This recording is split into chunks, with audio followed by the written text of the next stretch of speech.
Senhora presidenta, senhores parlamentares, jornalistas, galeria, aqueles que nos veem pela televisão e pela internet.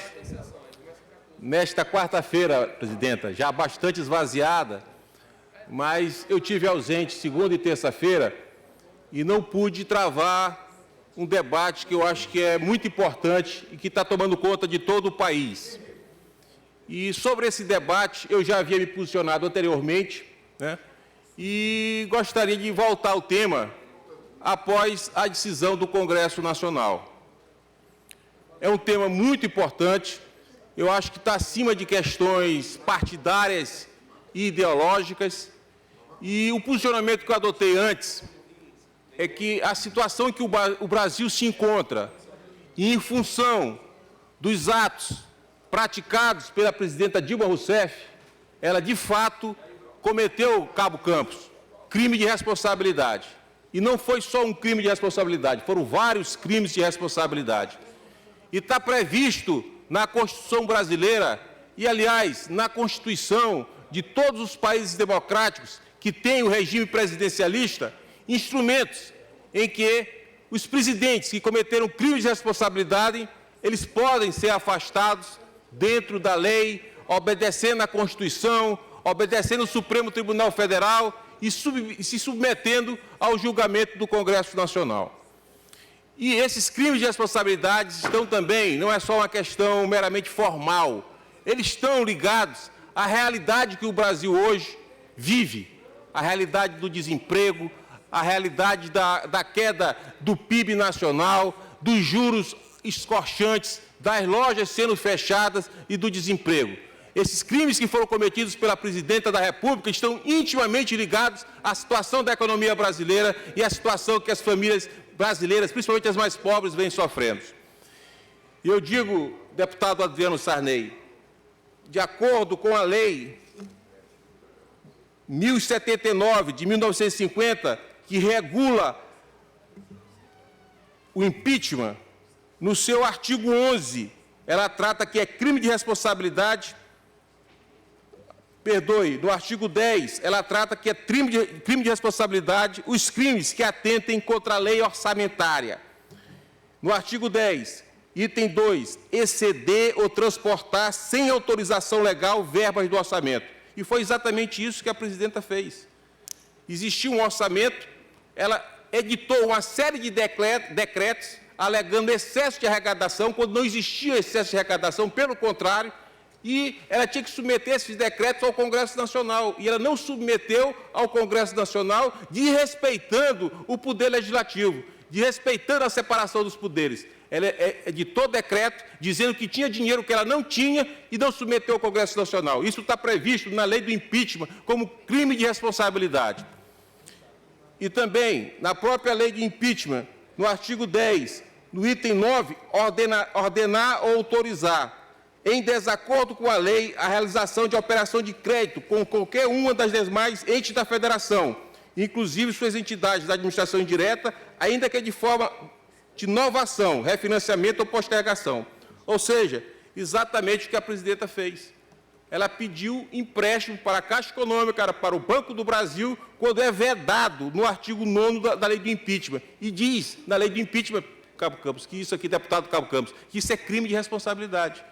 Ela tinha uma lei, essa lei, ela extrapolou que a lei do orçamento tem 100 bilhões, 40 bilhões era para fazer o superávit primário, e 60 bilhões é para pagar a Caixa Econômica, o Banco do Brasil e essas entidades financeiras. E ela não fez. Em vez de pagar essas entidades financeiras, ela utilizou esse dinheiro na campanha eleitoral. Então, isso foi um estelionato eleitoral. E o pior, que esse dinheiro não era para beneficiar os mais pobres, como ela vem dizendo, era para beneficiar os mais ricos. Para que era o dinheiro da Caixa Econômica, deputado Paulo Neto? Dos 60 bilhões que ela extrapolou do orçamento. A Caixa Econômica é para transferir o dinheiro para o BNDES, aliás, o BNDES é para transferir o dinheiro para o BNDES. Quem é que o BNDES financia?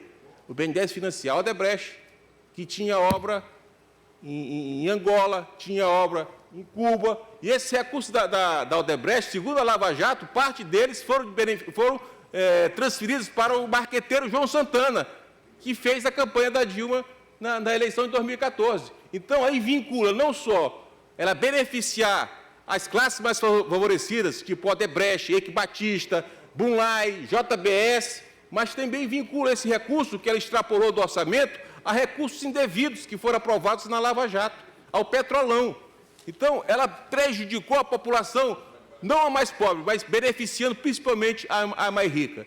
E quando você tem um déficit de 100 bilhões no orçamento, o que ocasiona? Você tem que pedir esse dinheiro emprestado lá fora. Você aumenta a dívida do Brasil, ou então junto aos bancos nacionais, você aumenta a dívida do Brasil. Se você aumenta a dívida do Brasil, você tem que aumentar os juros aos pequenos comerciantes, às pessoas físicas. Por isso que os juros do Brasil hoje é de 15%, e a pessoa não tem dinheiro para comprar. Aumenta a inflação, e quando aumenta a inflação e aumenta os juros, as pessoas não têm condição de empregar e gera desemprego. Hoje, deputado Bira do Pindaré, são 262 pessoas desempregadas por hora no Brasil em função da recessão causada pela presidenta Dilma Rousseff. Isso é muito grave, deputado Cabo Campos. Imagine um pai de família que trabalha, tem 40, 50 anos, está 20 anos trabalhando e perde seu emprego, e vê seus filhos lá, se ele tem como dar comida para seus filhos. Para onde é que vai seguir esse trabalhador?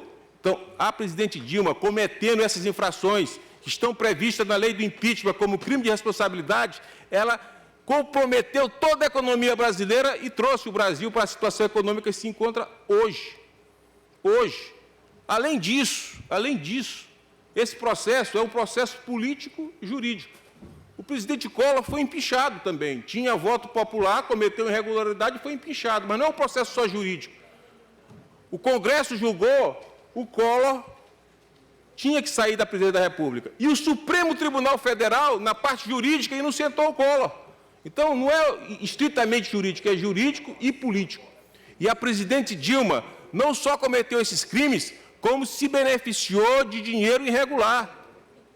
As pessoas que ela colocou na Petrobras disseram que eles superfaturaram obras para repassar recursos para o PT. E as pessoas que receberam esse dinheiro, que passaram dinheiro para o tesoureiro de campanha da presidente Dilma, como o presidente da Andrade Gutierrez, disse que o secretário particular da presidente Dilma, que o tesoureiro da campanha da Dilma, que é o Edinho, recebeu dinheiro fruto do dinheiro regular da Petrobras. E ela usou esse dinheiro na campanha. Então, para ela se eleger, ela utilizou dinheiro do Petrolão para se eleger presidente da República. O primeiro-ministro da Finlândia, quando foi apenas citado seu nome, que ele tinha recurso no Panama Papers, ele imediatamente renunciou. E os dirigentes que a presidente Dilma botou da Petrobras e os empresários que trabalhavam para a Petrobras disseram que deram dinheiro irregular para a campanha da presidente Dilma. Se isso não levar uma presidenta para o impeachment, o que vai mais levar, senhor presidente? Então, eu respeito aqueles que têm posições ideológicas diferentes, que pensam diferente, mas, de fato, o que está acontecendo hoje é que está se cumprindo a lei. Deputado Paulo Neto, imagine um prefeito de uma pequena cidade do interior, se ele não cumprir os 25% que está para a educação, o Tribunal de Contas vai julgar irregular a conta dele, ele não pode mais ser candidato. Porque isso vale para o pequeno e não vale para o presidente da República. Agora, o que acontece é que todo mundo que comete um equívoco, e um equívoco grave, procura criar uma versão para o fato. Então, como não tinha argumentos jurídicos, políticos para a situação, se cria uma versão. Qual é a versão? É golpe. Golpe dentro da Constituição, aprovado. Todo esse processo foi submetido ao Supremo Tribunal Federal. O Supremo Tribunal balizou toda essa questão. O Congresso, 2/3, concordaram que ela cometeu crime de responsabilidade. E ela vai ser julgada pelo Senado. Nós temos instituições que funcionam nesse país. E eu quero dizer que, se não houvesse o impeachment, o que ia haver era uma grande frustração da população do Brasil, mais de 6 milhões de pessoas que foram às ruas pedindo que fossem corrigidos os rumos desse país. Essas pessoas iriam se sentir frustradas e sentir também que a lei só vale para os pequenos, mas que, quando chega na presidente da República, essa mesma lei não vale. Então, o Brasil está passando por uma crise, essa crise vai continuar, a simples mudança da presidente Dilma não vai resolver o problema, mas vai criar um momento de esperança para o nosso país. E as instituições funcionaram, o povo foi respeitado, e isso é o mais importante. E, como eu disse anteriormente, qualquer cidadão... Só para concluir, presidente, qualquer cidadão que é pego em irregularidade, o Delúbio, quando foi pego na questão do mensalão, disse que aquilo ali era dinheiro não contabilizado. Cria uma narrativa, cria um fato para passar para a sua militância, né? E a sua militância, que tem a paixão pelo seu partido, ele transforma aquilo ali em uma palavra de ordem que não tem nenhum sentido. Eu acho, senhores deputados, senhoras deputadas, que o Brasil, economicamente, ainda vai sofrer por esses problemas que houveram, vai sofrer bastante ainda, mas se cria uma porta de esperança para o nosso país. E mais do que isso, mostra para o mundo que o Brasil tem instituições que funcionam. Funciona a Polícia Federal, funciona a Procuradoria, funciona o Supremo Tribunal Federal, funciona o Congresso Nacional. E eu quero dizer aqui que não faço isso com nenhum rancor, pelo contrário, eu lamento, porque eu respeito até agora a trajetória do presidente Lula, o que ele conseguiu construir, e é um momento triste para a política do nosso país, mas é um momento que nós temos que passar para sair mais revitalizado desse processo. Muito obrigado, senhora presidente.